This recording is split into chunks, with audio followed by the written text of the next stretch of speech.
I ordered this on a Friday night. Actually, I had Karen do the shopping for me, and we got this for $38 delivered. So we ordered this thing on a Friday night, and by golly, Sunday afternoon it was delivered to our doorstep. So it comes in a little cardboard box, and you open the box up and it looks like you got everything you need. There's the holders, there's the tightening mechanism there, and then it comes with two different metric center posts. So this is the post that was supplied with the lathe, and just to revisit the issue here, you really can't get a standard tool size properly aligned with the center of your work here, and so you end up shimming, and I never could get that quite right, so I ended up limping along with it for the first couple 3 months that I owned this. But removing the tool post is couldn't be easier. You just unscrew this and the whole thing comes off. Whoops. Whole thing comes off, and you won't need this center stud anymore, so you pull that out of there. And there's also a spring-loaded little pin, locking pin here, and there's a spring down inside that little hole right there. So I will put those into my accessories box in case I should need them later. So you're all set to go. I'll pick that little spring out of there later. But you'll need the 8mm hold down bolt that is supplied with your Jinwen, and it fits very nicely on here. Again, you don't have the 8mm Allen key is not supplied with the tool, so you'll have to dig in your toolbox and get one of those out. So just take that thing and tighten it down, snug it down real nicely. Not over tighten it, and that's good enough for what you need. And then your tools, when you install them, this one would be for turning here, and you put that on here, and get the you got to push the little pistons in. They don't slide in, they're not spring loaded, so you'll have to push those in. But you drop that down, and this one I messed with to get it nicely centered with the work there. And again, I had to turn this nut way out, and then when I locked it, I didn't really have very good engagement of this top screw. But again, that is workable and not really a big problem. If you're fussy about it, you can probably put a slightly longer screw in there. So I may do that at some point, but probably not.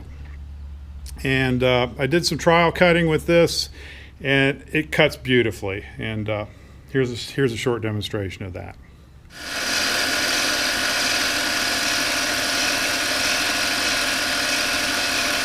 I really cannot complain about the rigidity of this tool. It seems to be pretty firm. Okay, to release the tool, this is a 90-degree throw on this. So this is loose and open, and the handle is in just the right place for you. You drop the tool on there, and you pull it back 90 degrees, and you give it a little tug, and she's locked in there very nicely. So for boring and facing, I've got another tool here, and again, you move the handle over here. You got to push the little piston in on the back there, and drop that baby in there, and then lock it down. Now, one lesson learned I had on this is when I was setting these thumb screws here. That's got to be tightened down. When I set the center on this, I set it with this loose, actually with the handle loose here, and so you can see that when it's loose, it wiggles around a little bit. So when you're setting this thing up, you want to tighten it, and then make your adjustments based on where the cutting tool is relative to the work in the tightened position. So the first time I used this, I cut my first piece, and I was disappointed because the tool was probably 5 or 7 thousandths off center. Once I realized what the problem was, I very quickly readjusted it, and it cut very close to the center. So here's a little demonstration of how the tool faces. Yeah, I'm very impressed with the rigidity of the assembly here. I was a little worried about this being aluminum versus steel. But I'll tell you, for this little mini lathe and the kind of hobby stuff that I do, I think this thing is perfectly acceptable for this job. It seems to be well matched to the Chinese mini lathe, and in particular this one that I got from Harbor Freight. Yeah, I think this is designed around this very tool right here. So, all right, so just a couple of more points on this. I really didn't talk about a couple of things here. It does come with a boring bar holder here. I haven't done any boring so far, but now that I have this, this will hold a 3/8 inch boring bar. It's got 4 little hold down screws for that. So I'm going to be making a boring bar now and learning how to use that properly. Also has a cutoff tool holder. I've never had a cutoff tool. When I was using this tool post, I made a cutoff tool, but it's very clunky and thick.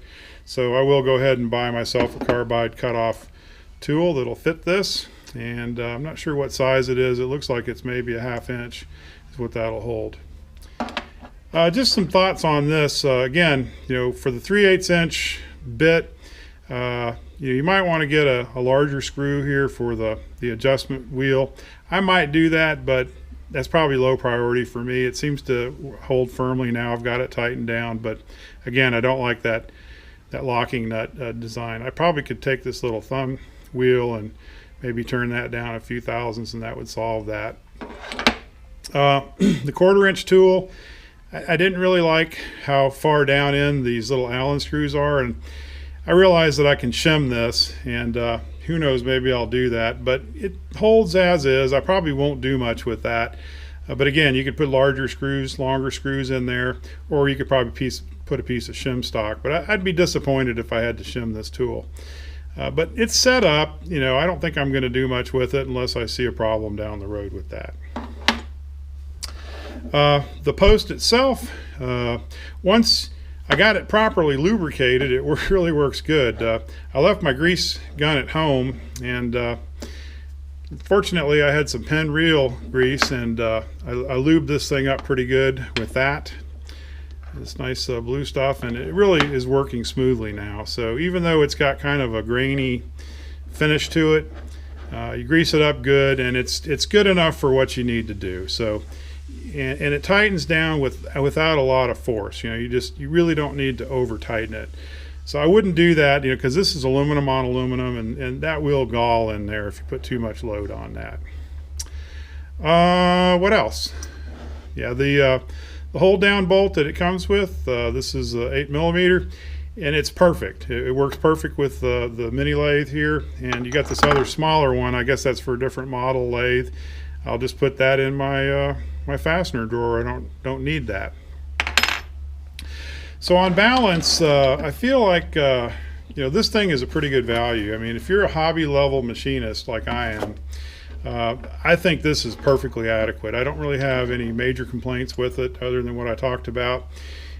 You can pay a lot more for one of these. You probably get one that's made out of hardened steel or alloy steels or whatever. I know you can pay as much as you want for one of these, but for a hobby level machinist like myself, this has, I think, been a real good buy. I hope you liked this video. Don't forget to like, subscribe if you're not a subscriber, and be sure to leave me a comment. I love to read the comments. Thank you very much.